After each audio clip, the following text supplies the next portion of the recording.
Good morning, everyone. Welcome to Mornings with the Focus. Wilson Tarpe Jr. and where we got a lot to talk about this morning. Um, one of the first things I want to get to is the playing tournament from last night. The playing tournament games. We had the 9-10 matchups. Um, Give me 1 second, folks. Sorry.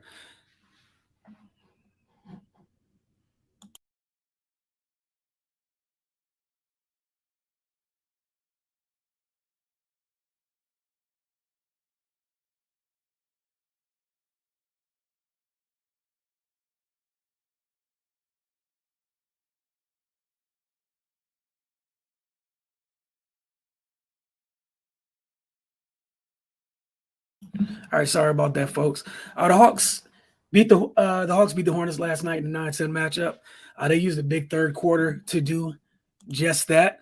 They scored 42 points in the quarter, 16 to 24 shooting.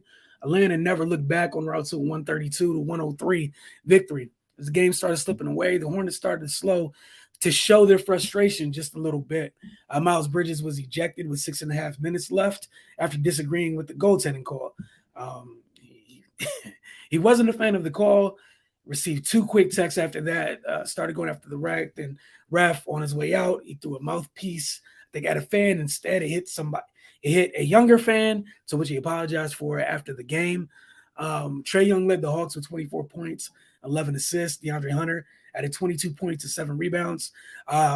Monster game from Clint Capella, who had 15 points and 17 rebounds, along with 3 blocks. 6 players scored in double figures for Atlanta, including every member of the starting 5. As for the Hornets, they were led by LaMelo Ball and Terry Rozier, scoring 26 points and 26 and 21 points respectively. Neither guard shot the ball well last night. PJ Washington added 17 points. In the second game of the night, CJ McCollum, you know, uh, came over in the trade with the Pelicans late in the season, and he's played a role in helping them get into the play-in. And last night, he proved his worth, stepping up for the young team that he's trying to help lead. And he scored 27 of his 32 points in the first half. Huge performance from CJ. Went a long way for them. Um, he has some help, though. He certainly has some help. Brandon Ingram got going as the game went on, finishing with 27 points. Jonas Valanciunas, like Clint Capella, big double-double for a couple bigs last night, 22 points and 14 rebounds. The 3 best players for New Orleans all played great, and if that happens, you're going to lose, said Coach Pop after the game. New Orleans led 96-75 with a little more than 10 minutes left in the game. It appeared as if they would walk away with this one. They had a 19-point lead. 19. The lead was pushing 19 or 20. A 16-1 run brought the Spurs within 6 with 5 minutes left. Bi steadied his team with back-to-back jumpers. Devin Vassell had 23 points for the Spurs. DeJounte Murray only had 16. Want to credit Herb Jones and the job he did defensively on Murray and helping to slow the dynamic Spurs point guard down. Murray echoed his coach's sentiments after the game, saying his team has to learn from it and there's no excuses. I also want to give a shout out to Pelicans coach Willie Green as well. Start of the year, they had no Zion all year. A tough year, get CJ midway through the year, and then they've benefited from the play-in. Got hot late, ended up being the ninth seed. And last night we saw in the 9-10 matchups on both sides, both conferences, the home team won. So that sets up a battle for Friday night as the loser, both teams that lost on Wednesday will take on the winners of last night games. So that's going to be the Hawks taking on the Cavaliers in the Eastern Conference. And then in the Western Conference, got the Pelicans taking on the Clippers. We got some NFL news. Before we get there, going to take a brief break and be right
All right, folks, welcome back. Gonna get to some NFL news now. Let's go ahead and switch gears. Um, I know everyone's focused on the draft. We might get to that a little bit later today. Might have Justin coming on. If not, probably tomorrow. We got a couple NFL signings that happened yesterday. We're going to start with one Derek Carr, which if you're Raiders fans, this isn't a big shock. Can't be shocked in the least bit by this bit of news.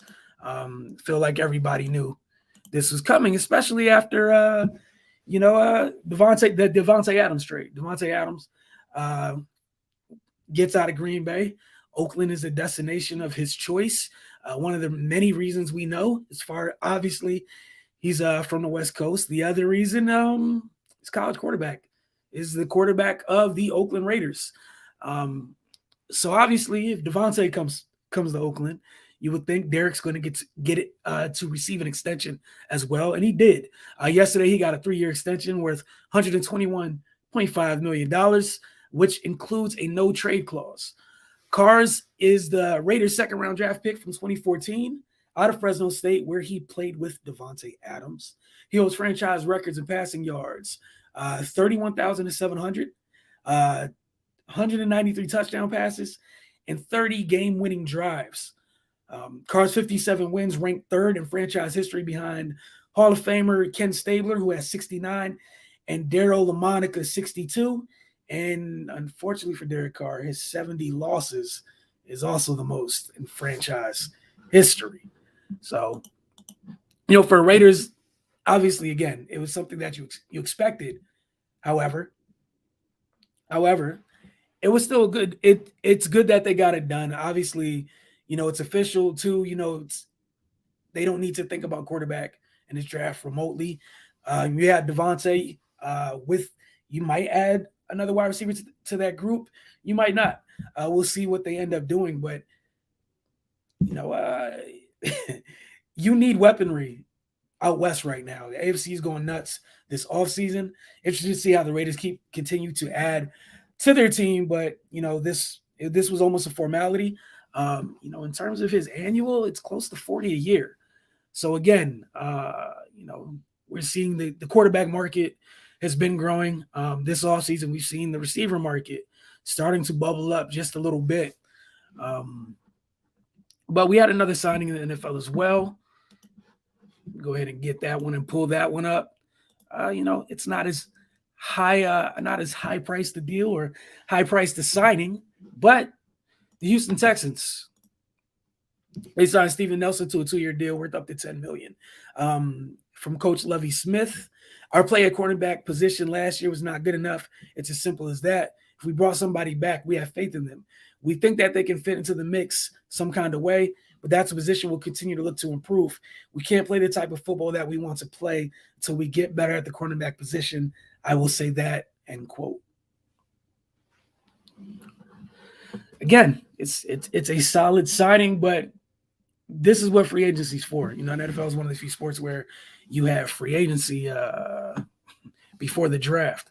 Typically, you have the draft, and in a perfect world, you have the draft. Teams select, go into the draft, focus on taking best player available. Then you go on free agency and you shore up your holes. In NFL, it's done backwards. You got free agency. Some people make big splashes. Other teams, kind of shore up your holes on your roster so that you can go into the draft and not feel like you have to draft out of need. But there's so many different ways to go about it, so many different philosophies in team building, as we discussed the other day. But it's something we'll keep an eye on going forward.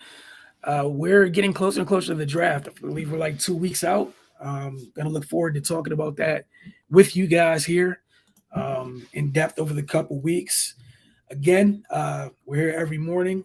So we'll see you guys tomorrow morning, same time. I think we'll have Justin on with us, so we'll talk a little bit more NFL in depth tomorrow morning.